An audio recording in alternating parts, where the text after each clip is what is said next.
Hey y'all, I'm Hope, and today I want to talk about books that have stuck with me, things that I have continued to think about for a long time after I finished reading them. I started thinking about this because I was putting together my calendar for the next month and figuring out what videos I wanted to make and what I wanted to post when, and one of the things I'm going to work on is the video freakout tag, because I love doing this every year, and I was pulling together the questions, and I realized that I have just not had many standout books, because a lot of the questions in there are like, what's your favorite thing you've read this year, biggest surprise, biggest disappointment, and I was looking at it and I was just like, I don't have a lot of answers for some of these because I haven't had either standouts in the sense of books that I've loved, things that I just want to talk about. I've had a handful of those, which I'm really glad that I've had a few, but my ratings have been pretty middling this year, and I just was surprised to notice I had very few new favorites, which I usually have a lot of at this point in the year. But I also have not had a lot of books that I have hated, and things that I have continued to think about because I'm kind of dissecting them and figuring out why didn't I like this book. And so it's just been a very weird reading year for me, and that got me thinking what books do stick with me? What am I looking for in a book that is going to have me still thinking about it years later? So that's kind of what led to this list, and I've kind of generally ordered these in terms of when I read them. They're not 100% perfect. I don't actually remember some of these because a few of these I read before I started a Goodreads account.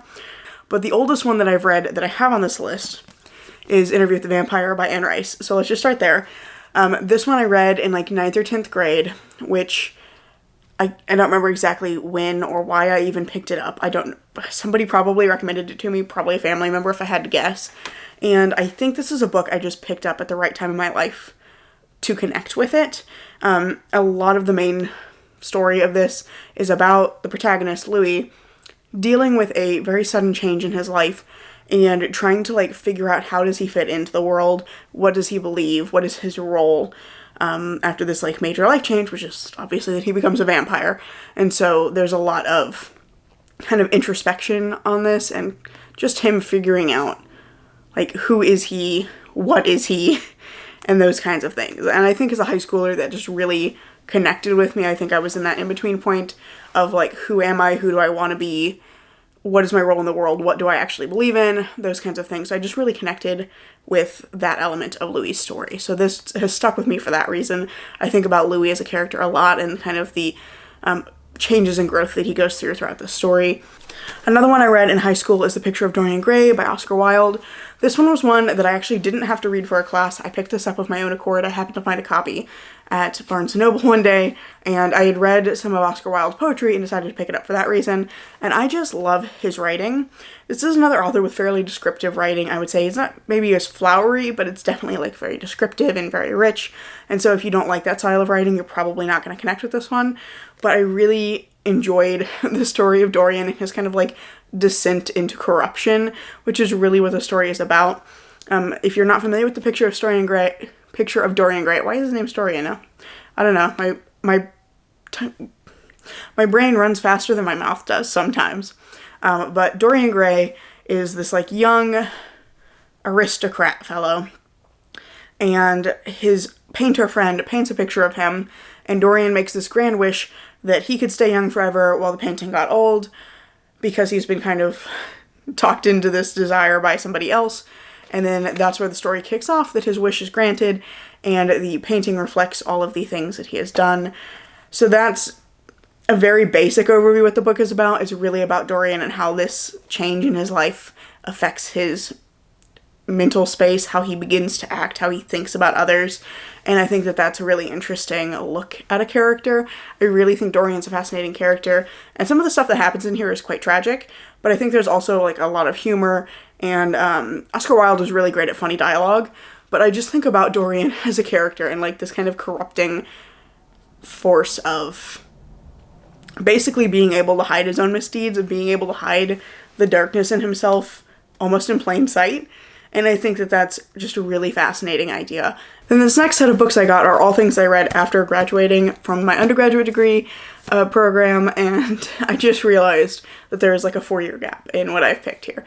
I guess that is to say that none of the stuff that I had assigned for my undergraduate degree really stuck with me. So there's that, I guess. But the first thing I want to mention here is one of my all-time favorite books. This is The Goblin Emperor by Catherine Addison. I think this book is brilliant. This is about Maya, who is a half-goblin, half-elf, and he unexpectedly becomes he unexpectedly becomes the emperor of the elf empire when his father, the emperor, and all of his half-siblings die in a airship crash. And so he is very suddenly thrust into a society he knows almost nothing about because he was raised in exile, and he has to like get to grips with what is this society like, how do its rules operate, what is he expected to be like or to do as the emperor, and him kind of grappling with that and grappling with like the darkness of the world, because this is a very dark world, and he is just like a cinnamon roll. He's a sweet person, and he just wants to do the best that he can for everyone in the empire. And so it's this really interesting, again, a character study. I'm sensing a theme already as I'm talking about these, but it's very much a character study of Maya, but it's also like this really interesting like court intrigue, political machination story where Maya is actually quite limited as the emperor in what he can actually do, because there are so many rules governing his behavior and his actions, and he's very secluded in his palace as a result. And so there's a lot of things happening, and I think that the pieces that are, as they are woven together, and kind of the information he's able to get, the things that he can't see because he can't really leave the palace, all of that just makes this a really fascinating story, and it's very close in to Maya's perspective, so we really only know what he's thinking, and we are kind of discovering the world alongside him, and I think it's just fascinating. It's a book that I've read a couple of times now, and I just discover something new every single time. There are so many pieces of the puzzles here, and I just love everything about this book. Next up is one of the 2 books I credit with getting me into the horror genre, which is, if I can get a hold of it, The Only Good Indians by Stephen Graham Jones, which was one of my first horror books, definitely my first slasher. I think this book is brilliant because, for one thing, it kept me engaged the whole time. I thought I was going to be like super scared and not want to pick it up, but I could not put this book down. I read it really quickly, and it's one of those where I was reading it and going, okay, this isn't that scary. I'm not that scared. But at the same time, it really got under my skin, and I found myself, like, not wanting to sleep with the book in my room. I was genuinely, like, taking it and putting it in my office while I was sleeping. It just really got under my skin in a really interesting way, and I think about the ending of this book all the time. There's this really interesting through line of cycles of violence and, you know, how are they perpetuated? How can they be broken? And I think that the ending of this book is just absolutely brilliant. I think about it constantly. From there, I went on shortly thereafter to pick up Mexican Gothic by Sylvia Morena Garcia, which is a Gothic horror about this young woman who goes to help her cousin, who has recently gotten married, and she gets this concerning letter from the cousin claiming that the cousin's new husband is trying to poison her.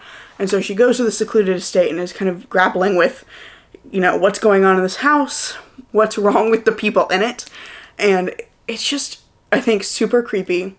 The atmosphere is really great, and it has, again, a really fantastic ending. I think the ending here is brilliant, and it's one of those where it leaves you thinking, like, what's going to happen next, because it feels very open-ended. It feels like the world continues on beyond what's happened here, and I keep wondering, like, what happens to these characters after this book ends, because they're such an interesting closure to all of it.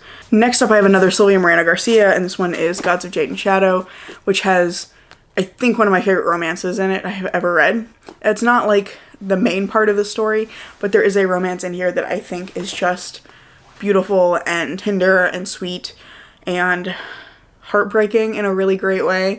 So I love that element of it, and I just love Cassiopeia as a protagonist. I think she really sticks with me, and she's this kind of naive girl who accidentally awakens a Mayan death god and has to go on this like adventure with him across Mexico to recover pieces that are missing from him so that he can regain godhood. And just the way that she approaches everything is so interesting, because she is this kind of sheltered person. She's had a difficult life, especially for the last few years. She's been living with her mother's family, who treat her really poorly, and she's been through a lot, but she also has maintained this kind of like innocence and kindness that makes her a really interesting protagonist to follow, because she approaches everything from that angle of like kindness and wanting to see the best in people, and she's almost kind of fearless, because she just doesn't see the bad in the world the same way that other people do. And I just think that like her optimism and her love for others is really wonderful and kind of inspiring, and I just really love Cassiopeia as a character. Again, I think about her a lot, and I think about the romance in here a lot, And again, another one with a really wonderful ending that I think just ties the pieces together so perfectly that when you get to it, you're like, yeah, this couldn't have ended any other way. Next up, we have another classic, which is Pride and Prejudice by Jane Austen. This is one of my favorite classics because I think, for one thing, it's way more approachable than classics appear to be. I think that the writing here is like, it's a little bit dense if you're just not used to this style of writing, but there's just so many things going on and the characters are so fun. It's just such a wonderful novel of manners. Like, you read this and you totally get why Jane Austen is such a popular author and remains such a popular author. I've read several of her other books and I love all of them, but so far none of them have for me surpassed Pride and Prejudice, and it's the character work in here for me. I love both Lizzie Bennet and Mr. Darcy. I think that they're both brilliantly written. They're both very flawed people, and their flaws are kind of at the forefront of what's happening in their relationships with others, and I think that that is just so realistically done, and I love that there's so many other factors as well. This is a very social book. It's very much about the time and place that it was written, and I think that that makes it really engaging and really, I don't know what other adjective I want to use here. Just really fascinating. There's so many things in here about like the economics of marriage and social status and the expectations placed on women and things like that. And I just think it's another book that you could read 100 times and still be getting something new out of it every time you read it. Next time, one I read fairly recently, and I think this is the only YA book on this list, but this is The Silence of Bones by June Her, which is a historical fiction set in Korea in the year 1800. It follows a young woman who's indentured to the police bureau, who gets involved in the investigation surrounding a noble woman's death, while at the same time she's trying to find her missing brother. And I think that this is one where the elements are just woven together so well, because you do have these very different plot lines going on, but the way that the pieces fit together is just really satisfying. And this is another protagonist I really like. Sol is very headstrong, and she's reckless, and when she gets into trouble, you're kind of like, okay, but she's a 16-year-old girl. I get why she's gotten into trouble here, and you totally understand all the bad decisions that she makes, but there's also just so many interesting relationships that she forms in here with, like, the other girls that she's working with other people she meets, with the investigator for this case, and it's just, I think, really brilliant in terms of its character work and the relationships between them, which is just something that I love so much in a book, when it can pull off those convincing relationships. And I really like that this one centers like friendships and familial relationships. I haven't read a lot of books that center those over like a romance or something like that, and so I'm sure that's at least partially because it's a YA book, but I think that those relationships are just so beautifully written here that this one made me sob when I finished it. I had to like sit at my desk crying for a little while, and I just think it's a beautifully written book. And it reminds me why I love historical fiction too. It's just like a great version of what it is. The penultimate book is A Desolation Called Peace by Arkady Martine, which is the second book in the Teixetlán duology. This is one of my all-time favorite duologies. I really would have included A Memory Called Empire here as well if I was not trying to keep it to a nice round number. So I have 10. The number makes me happy. But I would definitely include that one here as well. But I particularly love this one because I think it opens up the world of the first book in a really fascinating way. The first book is a one POV mystery thriller story set in a space empire with really fascinating technology. This one opens that up by adding several new perspectives, and we have, I want to say, so 4 perspectives: 9 hibiscus, 8 antidote, Mahit, 3 seagrass. I think that's it. I think it's just those 4. And I think that those 4 people are in such interesting positions in the world, and they're so different from each other, that seeing the ways that they had different perspectives on similar things or all in the same situation was just really fascinating, and I think it opened up the world in a really great way. I also really like that this book is about first contact. It's a first contact story, and I have not been able to find it since then, but I read an article, I think just before this book came out, that was talking about how the book was inspired by an article that Arkady Martine had read during her graduate education, and it was this article that was talking about a conflict that had happened because these 2 different cultures encountered each other, and they misread each other's like attempts to communicate, and it turned to violence because they each were having their own like worldview destabilized. And so this book is looking at like, can those interactions happen between groups that see each other as like the other, can they happen and not have violence as a result? And I think that was just a really interesting central question that's shown through really well in here, and I just love how that is dealt with. Also, this is, again, another one with a really brilliant ending that, again, made me sob. I cried so hard at this book, but it was so beautifully written, and I just loved the way that all of the, like, plot threads wrapped up. And I would love if there was another book in this series. There isn't, but I would definitely read more in this world because I think it's just so interesting. The last book I have here is one that I read for a class I took while preparing to apply for the program I'm now in for my master's degree. And this was a book called Migritude by Shelter Patel, or it is a book called Migritude. And this one was originally a stage performance and is now a book. I don't know if you can watch the stage performance anywhere. I can't remember. But this is a really interesting collection of poetry that pulls together individual history, family history, national history, world history, and kind of collapses all of these things together and weaves them all together in a really fascinating way. And it deals primarily with migration and the movement of people and goods across the world, both voluntary and involuntary. And I think it's just a brilliantly done collection. I'm usually not a poetry person, but I found all of the poetry in here to be very accessible, very engaging, and it's one that I just keep thinking about. In particular, there's this piece, I ended up having to do a final project on this book that I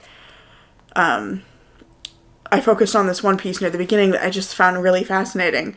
It's about specifically the movement of, like, woven cloth and the taking of, like, a pattern from one culture and turning it into something else. It's called How Ambi Became Paisley, and it's about this fabric that was originally made in India, I believe, and then the British stopped exporting it from India and started producing it, I think, in Scotland.